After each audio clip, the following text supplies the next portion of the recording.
ऐसा बाप नहीं चाहिए। एक बड़े शहर में रतनलाल अपनी बेटी संध्या और छोटे बेटे कुणाल के साथ रहता है। रतनलाल बहुत गरीब है और शराबी किस्म का आदमी है। वो रिक्शा चलाकर अपना जीवन यापन कर रहा है। रतनलाल एक अधेड़ उम्र के आदमी योगेश्वर को कभी कभी अपनी रिक्शा से मार्केट या मंदिर छोड़ता है और कभी कभी बाजार से उसका सामान भी ले आता है। एक दिन रतनलाल योगेश्वर से कहता है, साहब, आपके पास गाड़ी है, फिर भी आप कभी कभी रिक्शा से क्यों जाते हो? इन शहर की गलियों को आराम से देखना मुझे बहुत पसंद है। ठीक है साहब, मैं चलता हूँ, कल फिर आऊंगा। अरे रतनलाल, रुको तो। मैंने सुना है कि तुम अपनी बेटी को कुछ पैसों के बदले किसी को दे रहे हो। अभी किसी को बेचे नहीं तो क्या करे साहब। एक छोटा बेटा है, उसको पढ़ाना भी है, उसकी देखभाल भी करनी है, और अगर मैं बेटी को घर में रखूंगा तो उसकी शादी कैसे करूंगा साहब। तुमको कितने पैसे मिल रहे हैं? अब 50,000 साहब। देखो, मैं तुमको पूरे 20 लाख रुपए देता हूँ। तुम अपनी बेटी संध्या को मुझे दे दो। हैं? 20 लाख? धन्यवाद साहब, धन्यवाद। मैं कल ही उसे आपके पास छोड़ जाऊंगा साहब। अगले दिन रतनलाल संध्या को हमेशा के लिए योगेश्वर के यहाँ छोड़ आता है और बदले में 20 लाख रुपए लेकर घर आ जाता है। रतनलाल जिंदगी में पहली बार इतने पैसे पाकर बौखला गया। उसने एक अच्छा घर लिया। कुणाल, अब हमें कोई चिंता नहीं है, तू अब अच्छे से पढ़, खूब मन लगाकर पढ़ाई करना। पापा, मुझे पढ़ाई करना अच्छा नहीं लगता। अरे तूने अगर ज्यादा बकवास की ना तो बहुत मारूंगा। कल से तू अच्छे स्कूल में जाएगा तो जाएगा, हाँ बस। कुणाल का एडमिशन एक अच्छे स्कूल में हो जाता है, लेकिन आए दिन स्कूल से शिकायत आती ही रहती है। 10 साल बाद एक दिन प्रिंसिपल मैडम रतनलाल को स्कूल में बुलाती है। रतनलाल, आपका बेटा कुणाल बहुत आवारा हो गया है और ये बिल्कुल भी पढ़ाई नहीं करता है, बल्कि उसका दिमाग गलत कामों में जा रहा है। अब मैं उससे बात करूंगा मैडम। ठीक है, आज ये आखिरी मौका है, अगली बार तो मैं उसे स्कूल से ही बाहर निकाल दूंगी। रतनलाल घर आ जाता है और कुणाल से कहता है, कुणाल बेटा, मैं तुम्हारे ऊपर इतना पैसा लगा रहा हूँ, फिर भी तुम स्कूल में सही से क्यों नहीं पढ़ते हो? आप तो रहने ही दीजिए, मैं सब जानता हूँ कि ये पैसा कहाँ से आया है, और वैसे भी अब ये पैसा मेरा है। मेरा जो भी मन होगा मैं करूँगा। आज के बाद मैं कभी स्कूल नहीं जाने वाला। रतनलाल को अपनी बेटी की याद आती है और वो रोने लगता है। 5 साल बाद कुणाल एक दिन एक लड़की को शादी करके घर ले आता है। पिताजी, ये मेरी पत्नी है स्वीटी।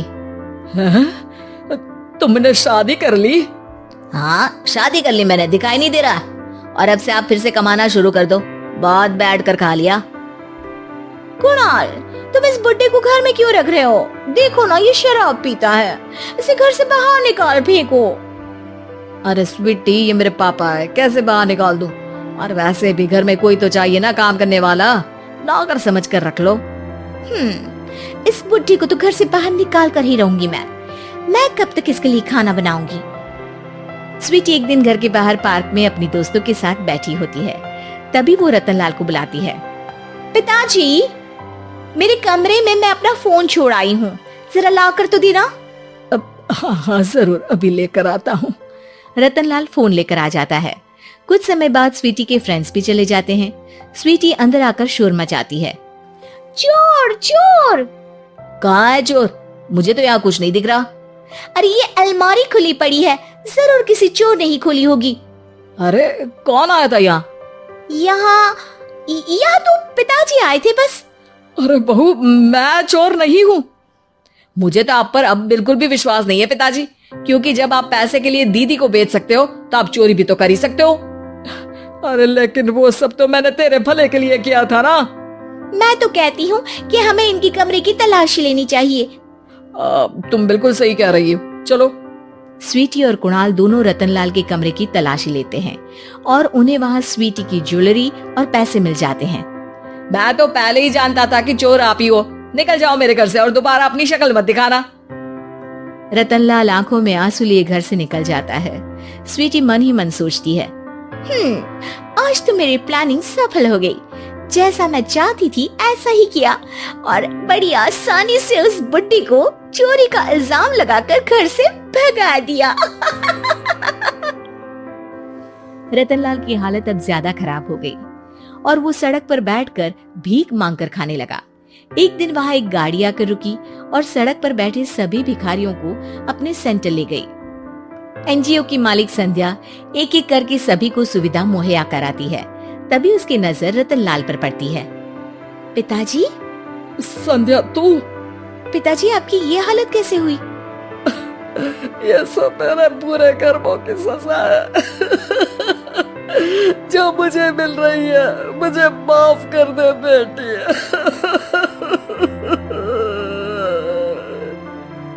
पिताजी, मैं आप पर बिल्कुल भी गुस्सा नहीं हूँ, क्योंकि आपने मुझे यहाँ भेजकर अच्छा ही किया। मेरी जिंदगी बदल गई। लेकिन ये सब हुआ कैसे बेटा? आप ये नए कपड़े पहनो, तब तक मैं योगेश्वर अंकल को बुला कर लाती हूँ। योगेश्वर अंकल? हाँ अंकल। योगेश्वर जी ने तुझसे शादी नहीं की थी? नहीं तो पापा, उन्होंने तो मुझे पढ़ा लिखा कर इस काबिल बनाया है कि मैं आज सबकी सेवा कर पा रही हूँ। रतनलाल पश्चाताप करके रोता रहता है। तभी योगेश्वर भी वहां आ जाता है। रतनलाल जी, आपकी ये हालत कैसे हुई? इतने सारे पैसों के बावजूद भी? क्योंकि मैंने बेटे और बेटी में भेदभाव किया था। लेकिन आपने ये कैसे किया? मुझे ये जानना है, बताइए। सालों पहले जब संध्या छोटी थी, तब मैंने एक बार एक आदमी से तुम्हें बात करते हुए सुना था, जो कुछ पैसों में संध्या को तुमसे खरीद कर शादी करना चाहता था। मैं उस समय एनजीओ में बच्चों के लिए ही काम कर रहा था और मैं किसी भी लड़की की जिंदगी खराब होते नहीं देख सकता था। इसलिए मैंने अपने जीवन की कमाई का एक बड़ा हिस्सा तुम्हें दे दिया था। सच में कितना गलत था मैं। मुझे माफ कर दो। अब आप दोनों मेरे साथ घर चलो और आज मैं अपना सच्चा प्रायश्चित करना चाहता हूँ। योगेश्वर और संध्या रतनलाल के साथ घर जाते हैं। स्वीटी दरवाजा खोलती है। चोर भिखारी, तू फिर से आ गया? चल भाग यहाँ से बुड्ढे। ये घर तुम्हारे बाप का नहीं, मेरा है। बाहर निकलो यहाँ से। रतनलाल कुणाल और संध्या को घर से बाहर निकाल देता है। योगेश्वर जी, अब ये घर आपका है और अब आप यहाँ एक और एनजीओ खोल सकते हैं। शायद अब ये सच्चा प्रायश्चित है। संध्या अपने पिता के गले लग जाती है।